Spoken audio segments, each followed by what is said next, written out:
బీహార్లో ఓ వింత కేసు వెలుగు చూస్తుంది. 34 ఏళ్ల క్రితం జరిగిన నేరానికి కోర్టు తాజాగా సంచలన ఆదేశాలు జారీ చేసింది.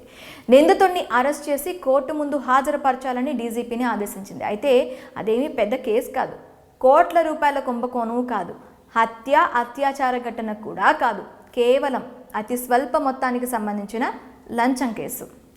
కోర్టు ఆదేశాలతో దేశవ్యాప్తంగా చర్చనీయాంశంగా మారిన ఈ ఘటన వివరాల్లోకి వెళ్తే, ఈ సంఘటన మే 6, 1990 నాటిది. బీహార్లోని బారాహియాకు చెందిన సురేష్ ప్రసాద్ సింగ్ అనే కానిస్టేబుల్ సహర్స్ రైల్వే స్టేషన్లో విధులు నిర్వహిస్తున్నాడు. స్టేషన్ ప్లాట్ఫామ్పై కూరగాయల మూటను తీసుకువెళ్తున్న సీతాదేవిని కానిస్టేబుల్ సింగ్ ఆపాడు. ఆ తర్వాత ఆమె చెవిలో ఏదో గుసగుసలాడాడు. ఆ తర్వాత ఆమె తన చీర ముడి నుండి 20 రూపాయలు తీసి కానిస్టేబుల్కి ఇచ్చింది. వాటిని సింగ్ తన జోబులో పెట్టుకున్నాడు. అయితే ఈ ఘటన జరుగుతుండగా చూసిన అప్పటి స్టేషన్ ఇన్ఛార్జ్ లంచం తీసుకుంటుండగా కానిస్టేబుల్ను రెడ్ హ్యాండెడ్గా పట్టుకున్నాడు. కానిస్టేబుల్ దగ్గర నుంచి సీతాదేవి ఇచ్చిన 20 రూపాయలను స్టేషన్ మాస్టర్ రికవరీ చేసుకుని పోలీసులకు సమాచారం ఇచ్చాడు. ఆ తర్వాత కేసు కోర్టుకు వెళ్ళింది. తక్కువ మొత్తమే అయినప్పటికీ దాదాపు 34 ఏళ్లుగా కేసు కోర్టులోనే ఉంది.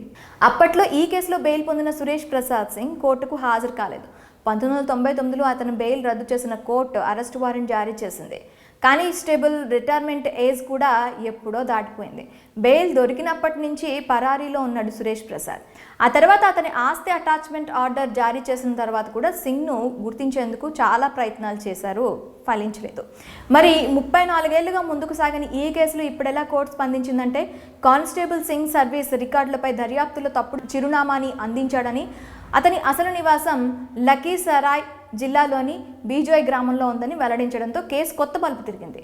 మరోవైపు పోలీస్ శాఖలో అవినీతి, దుష్ప్రవర్తనకు సంబంధించిన అపరిష్కృత దీర్ఘకాలంగా పెండింగ్లో ఉన్న కేసులను పరిష్కరించడానికి కొనసాగుతున్న ప్రయత్నాల మధ్య ఈ కేసుపై కోర్టు మళ్లీ దృష్టి సారించింది. ఈ కేసును పరిశీలించిన కోర్టు ఆ కానిస్టేబుల్ను అరెస్ట్ చేయాలని బీహార్ డీజీపీకి ఆదేశాలు జారీ చేసింది.